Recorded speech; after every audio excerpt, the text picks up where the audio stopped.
Guys, nangyari na nga sa Phoenix LPG Masters ang sinasabi nating hindi lahat ng nasa top 4 ay nakasisigurong mananalo. Ang ganitong senaryo ay dapat iwasan ng Barangay Ginebra sa kanilang pakikipagsagupa sa Batang Pier bukas. Sa pagkatalo ng Phoenix, ngayon ay nalipat sa kanilang balikat ang pressure dahil do or die na ang muling pakikipagtuos nila sa Bolts. Samantala, pasok na sa semis ang Magnolia pagkatapos padapain ang Tok and Tex. Yan at marami pang halo-halong topic ang ating pag-uusapan, kaya panoorin nyo ang bidyong ito hanggang dulo. Kung gusto nyong suportahan ang ating channel, please like and subscribe.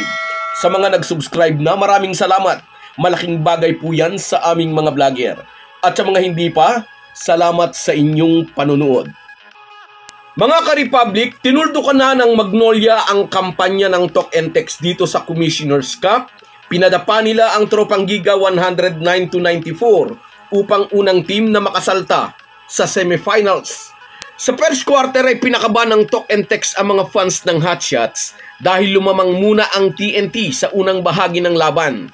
At sa ganda ng nilalaro ni Ralir, Hollis Jefferson sa unang dalawang quarter, maraming nag-alala o nag-akala na mukhang makakaisa sa Hotshots ang tropa ni Coach Jojo Lastimosa.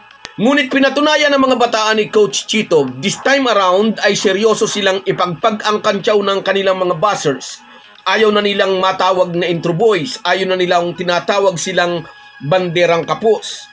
Matapos sa sari ni Calvin Abueva si Ralir, Hollis Jefferson ay nagsimula na rin ang nakakasakal na depensa ni Gio Halalon at Mark Baroka upang pahirapan ang ball handler ng TNT na nagresulta sa mga turnovers ng Tok and Tex na naiko-convert naman ng Hotshots sa mga puntos.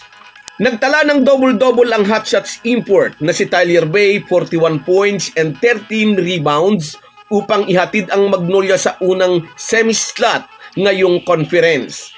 Hihintayin na lamang ng Chicken Templados ang mananalo sa sagupaang Meralco at Phoenix sa do-or-die games sa darating na araw ng linggo. Kung tinapos agad ng Hotshots ang pag-asa ng Tok and Tex, nadugtungan naman ang buhay ng Meralco Bolts matapos padapain ng mga ito ang Phoenix. Natunaw na ang twice to beat bonus ng LPG Masters nang yumuko ang mga ito sa Bolts sa kanilang unang laro na umabot pa sa 3 overtime. Nakaahon ang Bolts mula sa 15-point deficit upang talunin ang Phoenix at burahin ang hawak nitong twice to beat protection.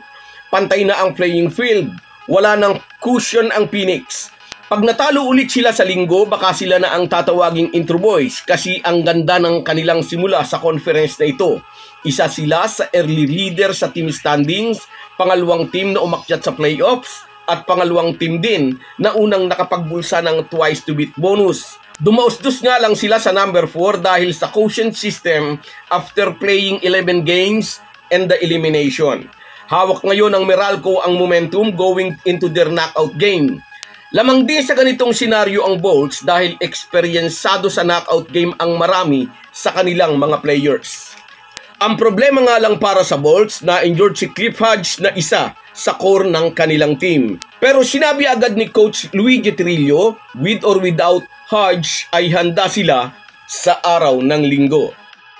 Samantala, dito naman tayo sa isa pa nating update. Tiyak na pinanood din ng Ginebra coaching staff at maging ng mga players ng Gin Kings ang bakbakan ng Meralco at Phoenix.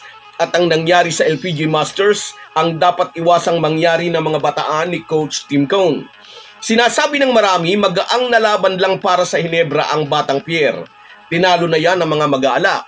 Pag ang ganitong mentality ang pumasok sa isipan ng mga players, doon lilitaw ang problema. Ang overconfidence ay madalas nagbubunga ng pagiging sobrang relax. Nawawala ang intensity sa laro na maaaring samantalahin ng mga bataan ni Coach Bonitan. Kung sa bagay nakatitiyak tayo na itanim na ng coaching staff sa utak ng mga players ang kahalagahan ng laro nila bukas kontra sa Batang Pier, na hindi na nila dapat bigyan ng chance sa mga ito. Kung matutulad sila sa Phoenix, dagdag pressure sa kanilang balikat kahit pa mayroon silang twice to beat bonus. Maganda ang nilaro ni Tony Bishop nang una nilang harapin ng Batang Pier. May 26 points and 16 boards si Bishop sa larong iyon. Bukod pa ang magandang depensang ibinigay niya kay Binky Joy. Sabi nga natin, lumalalim ang torneo ay lumalalim din ang kaalaman ni Bishop sa sistema ng Ginebra. Kung kaya maraming umaasa mauulit ng Ginebra Import ang kanyang performance sa muli nilang pakikipagharap sa Batang Pier. Hindi natin minamaliit ang kakayahan ng iba pang team na nakaakyat sa playoffs, pero kung mananalo bukas ang Ginebra laban sa Northport at ang San Miguel Birme naman kontra sa Rain or Shine, mukhang isang laro na lang ang mapapanood natin sa darating na linggo. Ang do or die game sa pagitan ng Phoenix at Meralco. So guys, yan lang muna. Hanggang sa muli. Kahit gaano po tayo kabisi ay huwag po nating kalimutan ang ating buhay espiritual. Lagi po tayong magpasalamat sa bawat araw na dagdag sa ating buhay. Malaki po ang maitutulong ng pananalangin araw-araw. Isang paalala po mula sa inyong Halo Halo Sports Republic.